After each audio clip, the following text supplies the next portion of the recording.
All right, my first strategy guide review for 2016, and of course, it is one of my favorite franchises. It is the Lego franchise, Lego Marvel Avengers, and as if you do follow our website at all, so yes, I am. See, here it is. I am Carrie Honey. I am the editor in chief of Strategy Guide Reviews. Probably need to move my chair down there. There we go. So yeah, sorry my hair is everywhere. I did go to yoga today, hence the clothes because they are kind of badass. Regardless, we're here to talk about this guide. So if you do follow the site at all, and you know in my blogs that I don't like to review the Lego strategy guides until I get 100% completion, because the story mode, I mean, let's face it, that's not why you need the guide. It is a game made for kids. The mini games are simple. Everything in it is simple, but you need the guide because the hub worlds have these massive amount of collectibles, and if you want to get 100% completion, you got to get everything. So that is why I use this guide. I do have 100% completion. I did get my platinum trophy just earlier this week, so now I'm ready to show you exactly how great this guide is and what some of its problems are, because while I was able to get 100% completion, and some of that was due to well, when you get certain collectibles, you don't need the guide anymore to tell you how to get other things, because it marks everything for you. But what the guide did do was help me find the red bricks so I could get those certain collectibles. So, but anyway, kind of show you a little bit of what this guide has.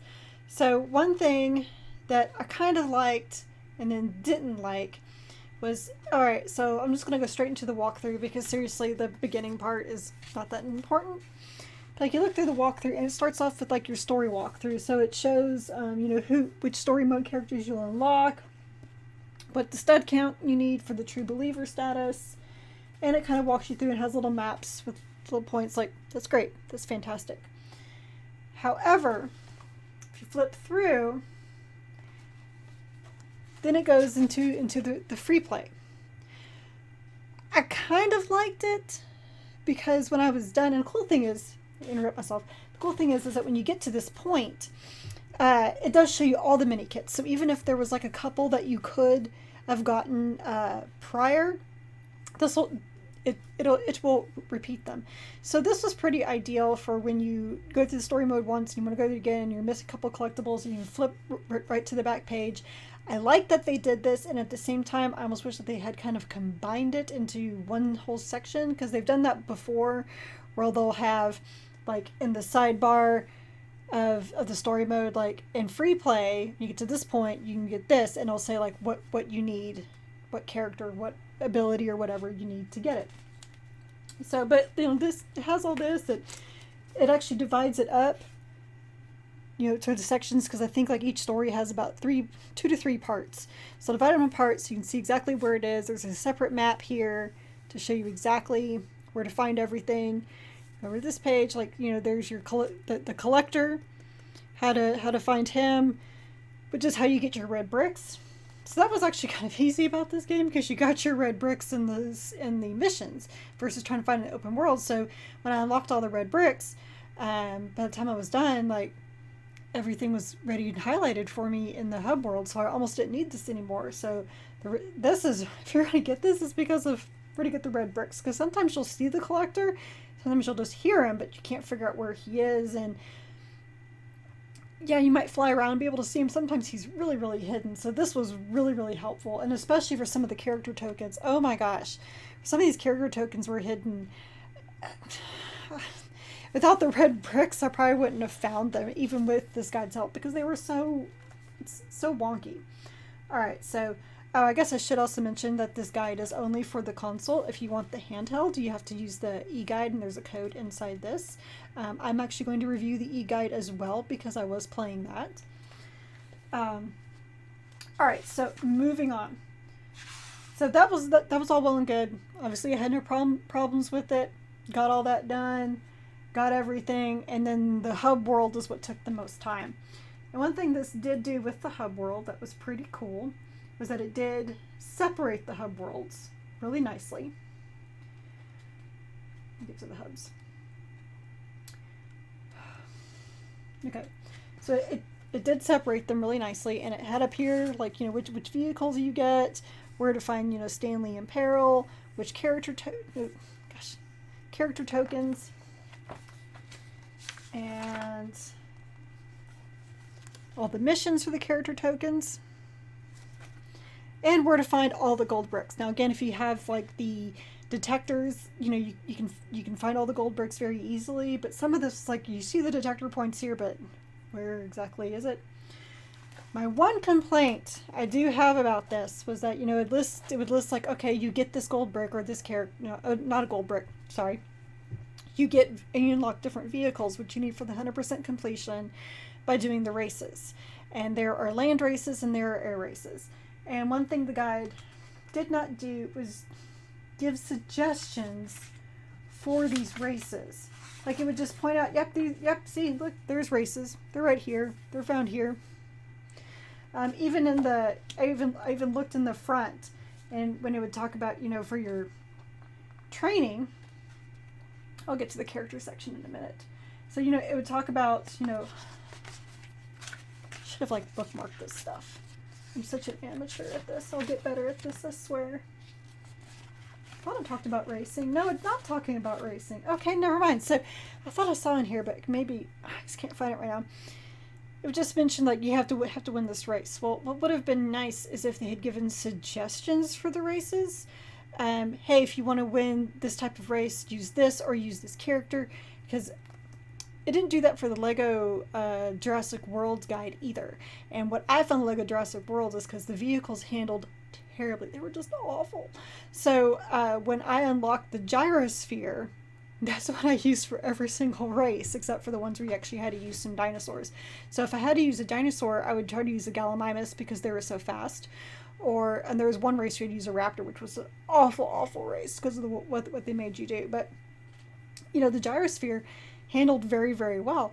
And the guide never said, hey, why don't you wait till you unlock the gyrosphere? Well, this also didn't tell you which vehicles worked better for which races, or maybe you should wait, maybe you should use a character.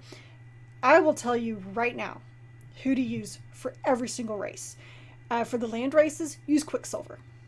Every single time. You don't have to worry about the handling, you don't have to worry about the speed. If you get too far behind, I thought I turned that off. If you get too far behind, you know, you can zap him forward with some super boost speed. So that saved me more than once when I got tangled up in something. And then for the flight, I recommend Falcon because he's the easiest to handle for flight. So there you go. And there are some races that actually require Quicksilver, so you're already used to using him, so it works out perfectly. So that's how you win every single race.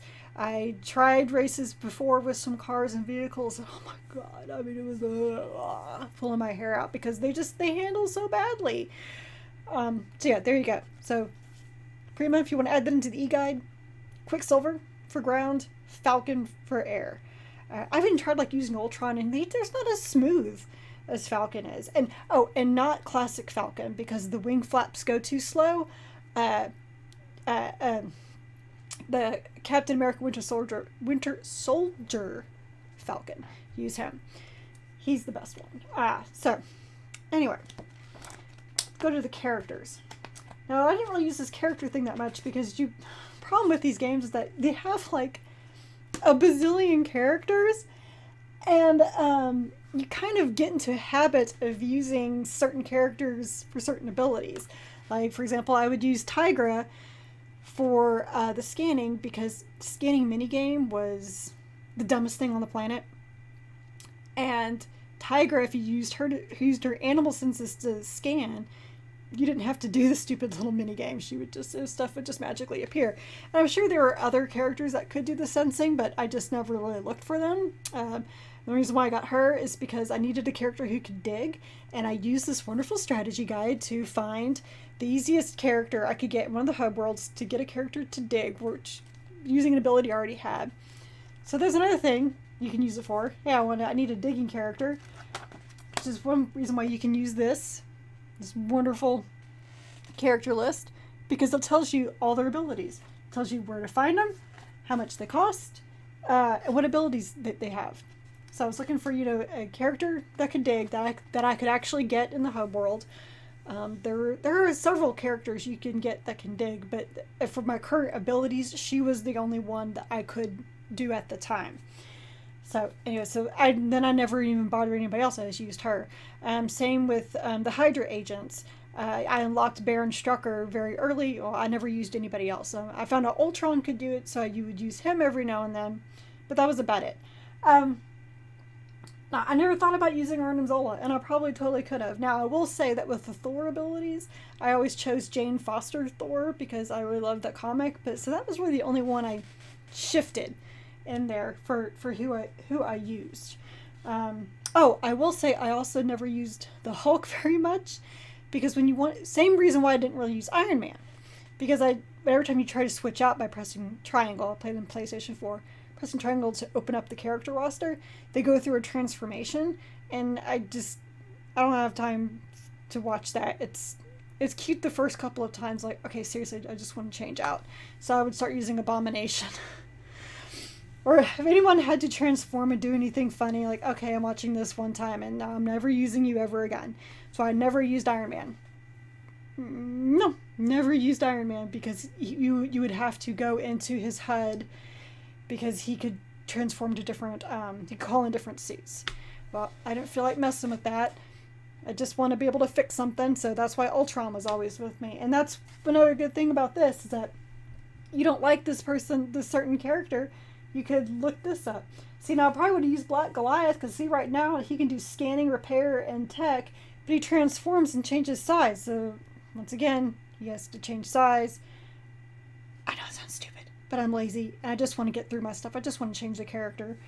It's a pain. It's kind of a pain as it is anyway. So, anyway, so that's another great thing about this. So really my biggest beef, I guess, is the races. I feel like it just didn't give enough oomph into the races to explain it, because some of the races, kind of a beating, especially early on. Like, you have to make some super tight turns, and if it said, wait till you get Quicksilver, or use Quicksilver, just because you unlock him in story mode, just use Quicksilver. Just use him and move on. You won't have to worry about those tight turns. It won't be that difficult. I mean, with some of the gold bricks, they suggested, hey, get a flying character to do this and start here. But they didn't. I felt like the races, they just figured, oh, you'll figure it out. Well, strategy guides are not supposed to try to figure it out. That's what you guys are for. I mean, I love the guide. I have to show you this because I'm kind of saddened by it, but my son loved it too. Yeah. So glad I was already done. Oh, and I think I will show is that, so I did actually mark in this book myself, because as I was going through stuff, I started doing check marks when I was picking up character tokens, because I kind of made the game hard on myself. I was like, I'm going to clear out each little section because that's what this would show you to do. And then I realized that's dumb. It was taking me forever. So I would just turn off the indicators. So I would just look for Stan Lee. And because he would move everywhere he went. So I would just look for Stan Lee. And then I would just do the character quests. And even though characters move, like Peggy Carter Retired moves around, Lou Ferrigno moves around, and other characters move around, I would just do the character select. Yeah, the quest select. And then I would look for character tokens, because those would pop up later. And then I would turn on the gold bricks. Just at the end, because otherwise it just got too overwhelming. So there's my own strategy tips for this game. So, Lego Marvel Avengers, really good guide. I wish that they had the portable in here as well. That's another beef I have with it. I know it's in the e-guide, but come on. Something I liked about the Lego Batman 3 was that I just had to have the book. I didn't have to use my iPad. And so I'm going to do a separate review for that section here in a bit. Not today. So anyway, that is where I sit on this, and that is why I'm giving this a 4 out of 5. Really good job, much better than Lego Jurassic World, and I cannot wait for the next Lego game. Was it Lego The Force Awakens? Although, after doing so much platinum trophy hunting in Lego games, I do need a little bit of a break. So, anyway, there it is. Thank you so much for watching, and we will catch you next time.